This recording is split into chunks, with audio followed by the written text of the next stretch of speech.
Shiban بن عبد الرحمن نے یحییٰ ابن ابی کثیر سے بیان کیا، ان سے ابو سلمہ بن عبد الرحمن بن عوف نے، ان سے عبداللہ بن عمر رضی اللہ عنہ نے کہ جب نبی کریم صلی اللہ علیہ وسلم کے زمانے میں سورج کو گرہن لگا تو اعلان ہوا کہ نماز ہونے والی ہے۔ اس نماز میں نبی کریم صلی اللہ علیہ وسلم نے ایک رکعت میں 2 رکوع کیے اور پھر دوسری رکعت میں بھی 2 رکوع کیے۔ اس کے بعد آپ صلی اللہ علیہ وسلم بیٹھے رہے قاعدہ میں یہاں تک کہ سورج صاف ہو گیا۔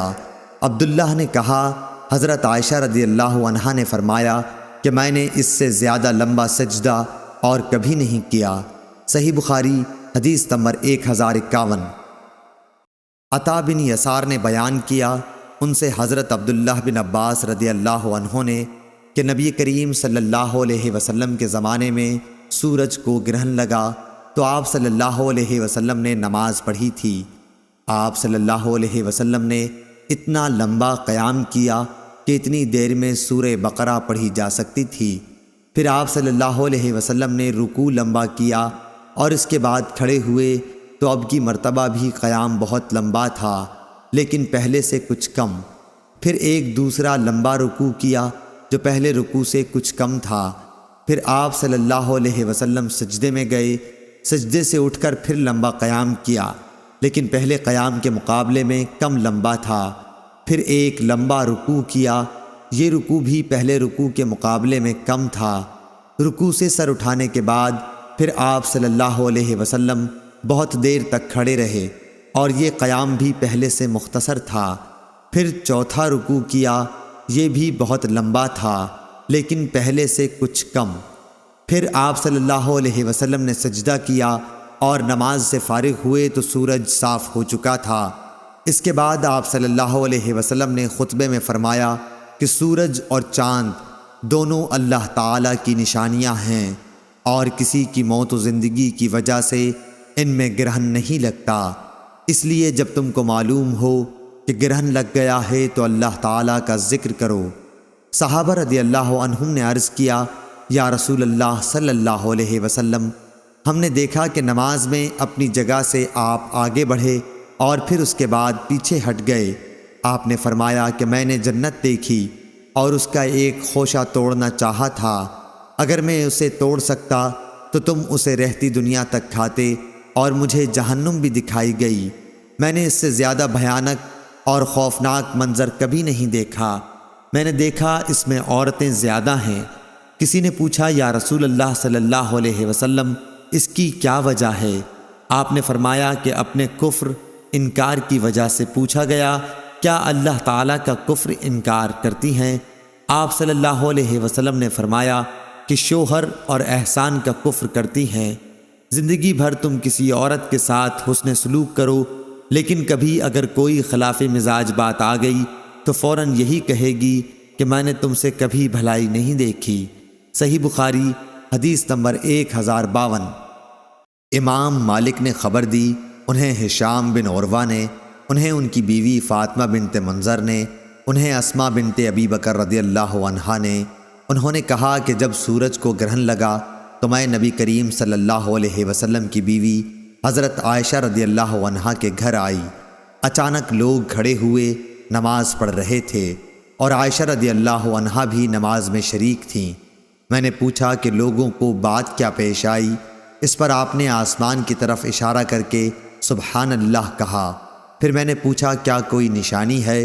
اس کا آپ نے اشارے سے ہاں میں جواب دیا۔ انہوں نے بیان کیا کہ پھر میں بھی کھڑی ہو گئی لیکن مجھے چکر آ گیا، اس لیے میں اپنے سر پر پانی ڈالنے لگی۔ جب رسول اللہ صلی اللہ علیہ وسلم نماز سے فارغ ہوئے تو اللہ تعالیٰ کی حمد و ثنا کے بعد فرمایا کہ وہ چیزیں جو کہ میں نے پہلے نہیں دیکھی تھیں اب انہیں میں نے اپنی اسی جگہ سے دیکھ لیا۔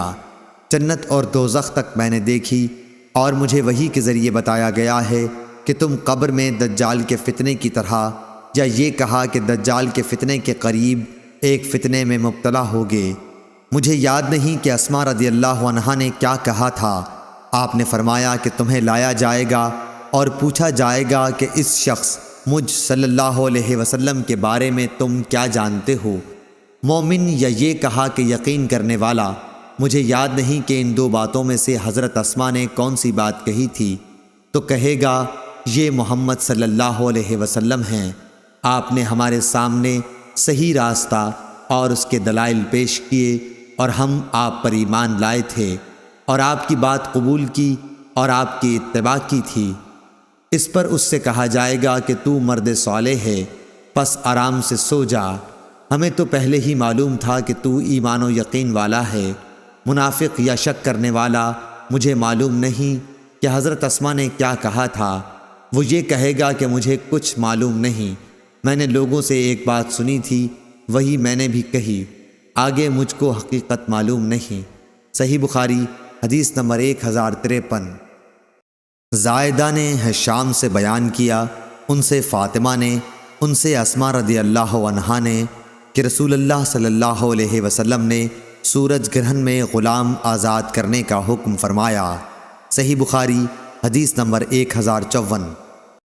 امام مالک نے یحییٰ بن سعید انصاری سے بیان کیا، ان سے عمرہ بنت عبد الرحمن نے، ان سے حضرت عائشہ صدیقہ رضی اللہ عنہا نے کہ ایک یہودی عورت ان کے پاس کچھ مانگنے آئی، اس نے کہا کہ آپ کو اللہ تعالیٰ قبر کے عذاب سے بچائے۔ انہوں نے نبی کریم صلی اللہ علیہ وسلم سے پوچھا کہ کیا قبر میں بھی عذاب ہوگا؟ حضور صلی اللہ علیہ وسلم نے یہ سن کر فرمایا کہ میں خدا کی اس سے پناہ مانگتا ہوں۔ صحیح بخاری حدیث نمبر 1055۔ پھر حضور صلی اللہ علیہ وسلم ایک دن صبح کے وقت سوار ہوئے کہیں جانے کے لیے، ادھر سورج گرہن لگ گیا، اس لیے آپ واپس آ گئے۔ ابھی چاشت کا وقت تھا۔ پھر حضور صلی اللہ علیہ وسلم اپنی بیویوں کے حجروں سے گزرے اور مسجد میں کھڑے ہو کر نماز شروع کر دی۔ صحابہ بھی آپ صلی اللہ علیہ وسلم کی اقتداء میں صف باندھ کر کھڑے ہو گئے۔ آپ صلی اللہ علیہ وسلم نے قیام بہت لمبا کیا، رکوع بھی بہت لمبا کیا، پھر رکوع سے سر اٹھانے کے بعد دوبارہ لمبا قیام کیا لیکن پہلے سے کم، اس کے بعد رکوع بہت لمبا کیا لیکن پہلے رکوع سے کچھ کم، پھر رکوع سے سر اٹھا کر آپ صلی اللہ علیہ وسلم سجدے میں گئے اور لمبا سجدہ کیا، پھر لمبا قیام کیا اور یہ قیام بھی پہلے سے کم تھا، پھر لمبا رکوع کیا اگرچہ یہ رکوع بھی پہلے کے مقابلے میں کم تھا، پھر آپ صلی اللہ علیہ وسلم رکوع سے کھڑے ہو گئے اور لمبا قیام کیا لیکن یہ قیام پھر پہلے سے کم تھا، اب چوتھا رکوع کیا اگرچہ یہ رکوع بھی پہلے رکوع کے مقابلے میں کم تھا، پھر سجدہ کیا بہت لمبا لیکن پہلے سجدے کے مقابلے میں کم۔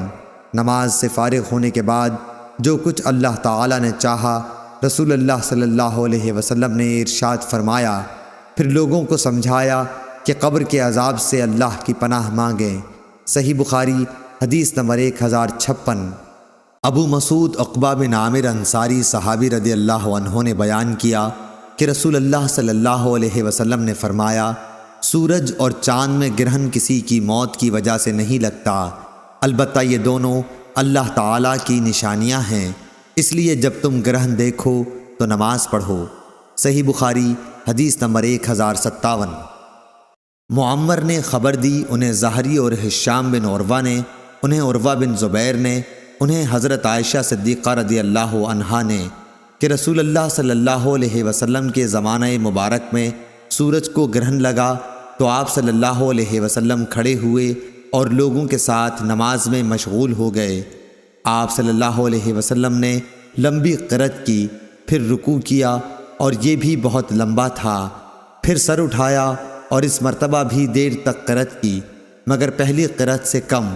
اس کے بعد آپ صلی اللہ علیہ وسلم نے دوسری مرتبہ رکوع کیا بہت لمبا لیکن پہلے کے مقابلے میں مختصر، پھر رکوع سے سر اٹھا کر آپ سجدے میں چلے گئے اور 2 سجدے کیے، پھر کھڑے ہوئے اور دوسری رکعت میں بھی اسی طرح کیا جیسے پہلی رکعت میں کر چکے تھے۔ اس کے بعد فرمایا کہ سورج اور چاند میں گرہن کسی کی موت و حیات سے نہیں رکھتا، البتہ یہ دونوں اللہ تعالیٰ کی نشانیاں ہیں جنہیں اللہ تعالیٰ اپنے بندوں کو دکھاتا ہے، اس لیے جب تم انہیں دیکھو تو فوراً نماز کے لیے دوڑو۔ صحیح بخاری حدیث نمبر 1058۔ ابو اسامہ نے بیان کیا، ان سے برید بن عبداللہ نے، ان سے ابو بردہ نے، ان سے ابو موسیٰ اشعری رضی اللہ عنہ نے کہ ایک دفعہ سورج گرہن ہوا تو نبی اکرم صلی اللہ علیہ وسلم بہت گھبرا کر اٹھے، اس ڈر سے کہ کہیں قیامت نہ قائم ہو جائے۔ آپ صلی اللہ علیہ وسلم نے مسجد میں آ کر بہت ہی لمبا قیام، لمبا رکوع اور لمبے سجدوں کے ساتھ نماز پڑھی۔ میں نے کبھی آپ صلی اللہ علیہ وسلم کو اس طرح کرتے نہیں دیکھا تھا۔ آپ صلی اللہ علیہ وسلم نے نماز کے بعد فرمایا کہ یہ نشانیاں ہیں جنہیں اللہ تعالیٰ بھیجتا ہے، یہ کسی کی موت و حیات کی وجہ سے نہیں آتی، بلکہ اللہ تعالیٰ ان کے ذریعے اپنے بندوں کو ڈراتا ہے۔ اس لیے جب تم اس طرح کی کوئی چیز دیکھو تو فوراً اللہ تعالیٰ کے ذکر اور اس سے استغفار کی طرف لپکو۔ صحیح بخاری حدیث نمبر 1059۔ زیاد بن علاقہ نے بیان کیا، انہوں نے کہا کہ میں نے مغیرہ بن شعبہ رضی اللہ عنہ سے سنا کہ انہوں نے کہا کہ جس دن ابراہیم رضی اللہ عنہ کی موت ہوئی سورج گرہن اسی دن لگا۔ اس پر بعض لوگوں نے کہا کہ گرہن ابراہیم رضی اللہ عنہ آن حضور صلی اللہ علیہ وسلم کے صاحبزادے کی وفات کی وجہ سے لگا ہے۔ رسول اللہ صلی اللہ علیہ وسلم نے فرمایا کہ سورج اور چاند اللہ تعالیٰ میں نشانیوں میں سے 2 نشان ہیں، ان میں گرہن کسی کی موت و حیات کی وجہ سے نہیں لگتا۔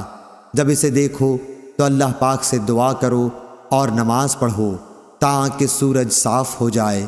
صحیح بخاری حدیث نمبر 1060۔